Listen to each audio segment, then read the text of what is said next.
কোনো মানুষ বলতে পারবে না কখন কোথায় তার মৃত্যু হবে। আমরা যারা এই মসজিদে উপস্থিত আছি, আমরা কেউ কি বলতে পারবো যে অমুক তারিখে অমুক জায়গায় আমার মৃত্যু হবে? বলতে পারবো? বলতে পারবো না। আমি যে কাঞ্চনপুর আছি, কাঞ্চনপুরেই যে আমার মৃত্যু হবে বলতে পারবো না। আমি কাঞ্চনপুর আছি, হয়তো আমার মৃত্যু আমেরিকা হবে।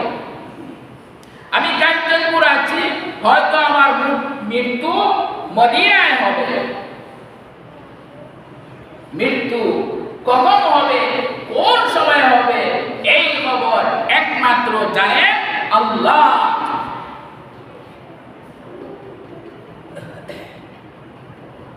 আপনারা জানেন গত 21শে জুলাই দুপুর বেলায় মাইলস্টোন যে স্কুল এন্ড কলেজে যে বিমান দুর্ঘটনা হয়েছিল, এই কলেজে যে সমস্ত শিক্ষার্থীরা এসেছিল তারা কি ভেবেছিল আজকে তাদের মৃত্যু হবে? তারা কল্পনাও করেনি ওই দুর্ঘটনার দিন শিক্ষার্থীরা চিন্তা করেনি আজকে সকালে বেরোলাম যে এটাই আমার আজকের শেষ সকাল। তারা চিন্তা করেনি হয়তো আজকে আমার সকালের শেষ সকাল, হয়তো আজকে আমার মা বাবার সাথে সাক্ষাতের শেষ দিন। তারা আশা ভরসা করে মাইলস্টোন কলেজে গিয়েছিল ঢাকা উত্তরা, কিন্তু আল্লাহর হুকুম ছিল তোমাদের মৃত্যু ওই কলেজে হবে।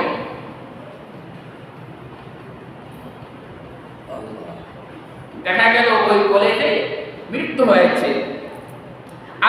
আল জাজিরা রিপোর্ট অনুযায়ী ওই দুর্ঘটনায় 31 জন নিহত হয়েছে। যমুনা টেলিভিশনের রিপোর্ট অনুযায়ী আজকে দেখলাম 29 জন নিহত হয়েছে। যা কমই বেশি অনেক নিহত হয়েছে।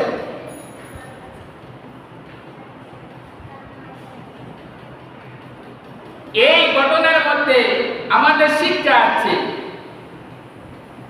যে মৃত্যু কখন আসবে, কোন স্থানে আসবে বলতে পারবো না। মেহেরি চৌধুরী জিয়াউর রহমান সাহেবের বাতিজি, উনি ছিলেন ওই কলেজের শিক্ষিকা। উনি দৌড়ে গেলেন, আগুনের মধ্যে ঝাঁপ দিলেন। আগুনের মধ্যে ঝাঁপ দিয়ে রিপোর্ট অনুযায়ী 20 জন শিশুকে নিজে উদ্ধার করে নিয়ে আসেন। সুবহানাল্লাহ। 20 জন শিশুকে উদ্ধার করে নিজের জানকে উৎসর্গ করে দিয়েছিলেন ওই মেহেরি চৌধুরী। উনি বলেছিলেন ওরা আমাদেরও সন্তান।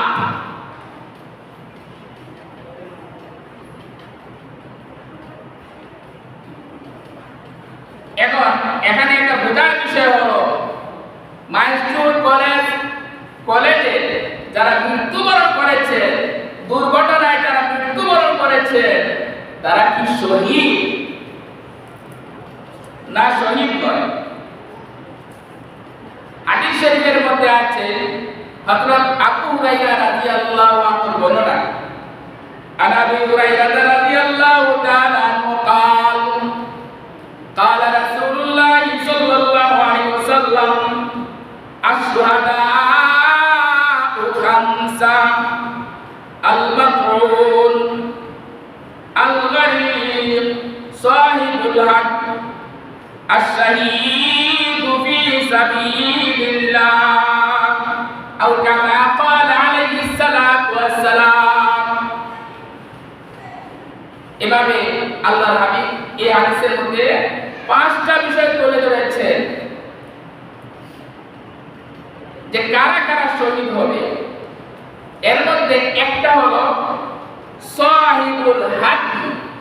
সাহিবুল হাতমি অর্থাৎ যারা ধ্বংসের স্তূপে মারা যায়।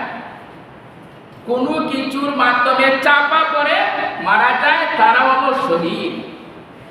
সুতরাং ওই বিমান দুর্ঘটনায় ওই যে দ্বিতীয় তলা ধসে পড়ে চাপে যারা মারা গিয়েছে, তারা যদি মুসলমান হয়ে থাকে এবং কোন গুনাহের কাজে লিপ্ত না থাকে, তাহলে তারা শহীদের অন্তর্ভুক্ত। কথা বুঝতেছেন? আর প্রকৃত শহীদ কারা? প্রকৃত শহীদ হলো যারা আল্লাহর দ্বীন জিন্দা করতে গিয়ে শাহাদাত বরণ করে, তারা হলো প্রকৃত শহীদ। তো বলতেছিলাম, আপনার আমার মরণ, আপনার আমার মৃত্যু কখন আসবে জানা নাই। মরণ বললে কাই হবে না, সিলেটে হবে না, হাসপাতালে হবে না, বাড়ির বেড়ে হবে বলতে পারবো না। যার মরণ যেখানে লেখা আছে সে সেখানে মরবে, এতে কোনো সন্দেহ নাই। আল্লাহ রাব্বুল আলামিন বলেন, কুল্লু নাফসিন যায়িকাতুল মাউত, যার প্রাণ আছে তার মরণ আছে। সুতরাং আপনার আমার প্রাণ আছে, আপনার আমার মরণ আছে, এটা আমরা সবাই বিশ্বাস করি। কিন্তু কখন মরণ হবে, কোন সময় মরণ হবে, কোন স্থানে মরণ হবে সেটা জানে না, বরং সেটা জানেন আল্লাহ। আপনার আমার মরণ যেখানেই লেখা থাকুক না কেন, সেখানে আপনি আর আমি পৌঁছে যাব। যদি মরণ লেখা থাকে মদিনায়, দেখবেন মদিনায় পৌঁছে গেছি। হযরত সুলাইমান পয়গম্বর আলাইহিস সালাতু ওয়াস সালাম একজন পয়গম্বর, জলিলুল কদর পয়গম্বর। আজরাইল আলাইহিস সালাতু ওয়াস সালাম এক ব্যক্তির জান কবজ করবেন। তখন তিনি ভাবলেন, ওই লোকের জান কবজ করব, যাওয়ার পথে যেহেতু সুলাইমান পয়গম্বরের বাড়ি, উনার সাথে একটু সাক্ষাৎ করে যায়। মনে করে আজরাইল আলাইহিস সালাতু ওয়াস সালাম বললেঘাট থেকে, এক্সাম্পল বললেঘাট থেকে ঢাকায় কোথায় যাবেন? ঢাকায় লোকটা জান কবজ করবে। কথা বুঝতেছে? ঢাকায় কি করবেন? এক ব্যক্তি জান কবজ করবে। আর রাস্তায় হবিগঞ্জে সুলাইমান পয়গম্বরের বাড়ি। উদাহরণ দিতেছি, এটা বাস্তব ঘটনা, ঘটনা বাস্তব, কিন্তু উদাহরণ দিতেছি। জান কবজ করবেন কোথায়? ঢাকায়। আর সুলাইমান পয়গম্বরের বাড়ি কোথায়? হবিগঞ্জ। কথা বুঝতেছেন? সুতরাং ঢাকায় যাওয়ার সময় হবিগঞ্জ পাড়ি দিয়ে যেতে হবে। কথা বুঝতেছেন? তো আজরাইল আলাইহিস সালাতু ওয়াস সালাম বললেন, যেহেতু ঢাকা যাব, হবিগঞ্জ একটু নেমে যায়, পয়গম্বরের সাথে একটু দেখা করি। হযরত সুলাইমান পয়গম্বরের নিকট গেলেন, গিয়ে দেখেন যে লোকের জান কবজ করবে ওই লোকটা সুলাইমান পয়গম্বরের দরবারে আছে।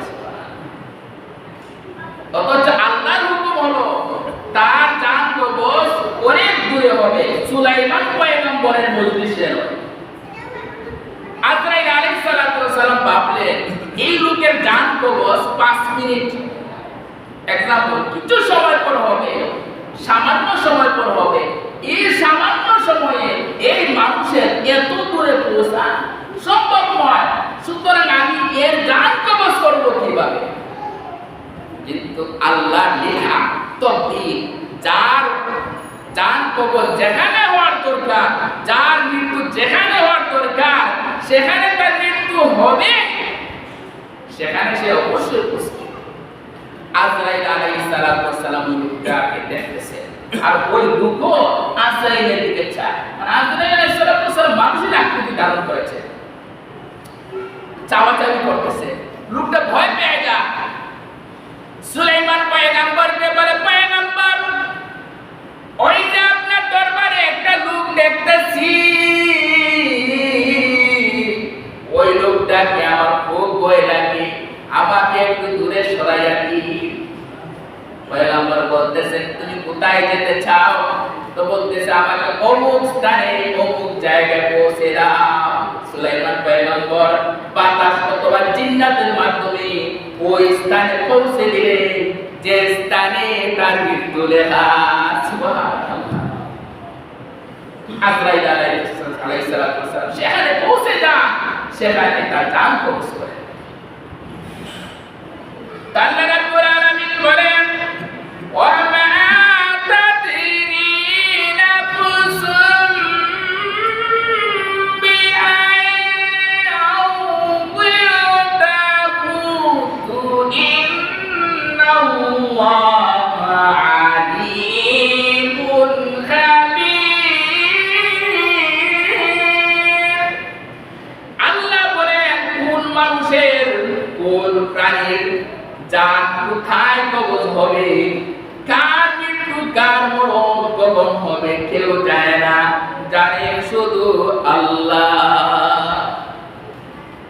এই পাঁচটা বিষয় আয়াতের মধ্যে তুলে ধরা হয়েছে।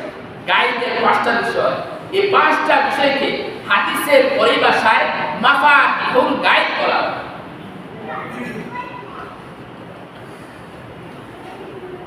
তো এজন্য আমাদেরকে মৃত্যুর আগে মৃত্যু সামান তৈরি করতে হবে। আজকে শেষাংশে যেটা আমরা পেলাম যে কার মরণ কখন কোথায় হবে কোন হালত হবে জানি না, এই একদিন রাখতে হবে, প্রতিদিন মনে করতে হবে হায় রে জানি না আমার মরণ কোন স্থানে হয়, হায় রে জানি না আমার মরণ কি মুসলমান অবস্থায় হয় না বেঈমান অবস্থায় হয়। জানি আমি পাঞ্জাবি পরেছি, আমি পাগড়ি লাগিয়েছি, আমি টুপি মাথায় দিয়েছি, আমি মসজিদে, আমি আল্লাহর ঘরে, কিন্তু আমি জানি আমার মরণ ঈমান অবস্থায় হবে জানি না। আল্লাহ আমাদের সবাইকে ঈমানের হালতে মৃত্যু দান করুন। যখন সময় হয় সবাই বলি আমিন। তো এই বিশ্বাস রাখতে হবে যে মৃত্যু হবে, তবে এর আগে ওরা সামান তৈরি করতে হবে। আর একটা হলো যে মৃত্যুর কথা বেশি বেশি করে স্মরণ করা। আমরা তো মৃত্যুকে স্মরণ করি না। আজরাইল আলাইহিস সালাম এত আমাদের জান নিবে, ওনার কথা একটা দিনও মনে করি না। তা হয়নি একবারে, এমন দিন মনে হচ্ছে নি। আজরাইল আলাইহিস সালাম একদিন আসবে কতদিন মনে করেছি, কিন্তু আজরাইল আলাইহিস সালাম আমাদের কথা এক বর্ণনা অনুযায়ী গালিবান প্রতিদিন 5 বার মনে করেন। সুবহানাল্লাহ। প্রতিদিন আমার চেহারার দিকে আজরাইল আলাইহিস সালাম তাকিয়ে দেখে আর আল্লাহর হুকুমের অপেক্ষা করেন যে আল্লাহ হুকুম দিবেন আর আমার জানটা নিয়ে নেবে। প্রতিদিন আজরাইল আলাইহিস সালাম আমাকে দেখেন, আমার চেহারা দেখেন। প্লেট বা বর্তনের মধ্যে যে খাবার ভাত আমরা সামনে রাখি না, সামনে রাখি, তদ্রূপভাবে আজরাইল আলাইহিস সালামের নিকট গোটা পৃথিবী, গোটা প্রাণী জগৎ একটা প্লেটের মতো। উনি প্লেটের দিকে দেখেন আর আল্লাহ হুকুমের অপেক্ষা করেন যে অমুক লোকের মুখের দিকে চান, বারবার চান আল্লাহ কখন অর্ডার দিবে আর কখন তার জান কবজ করবে।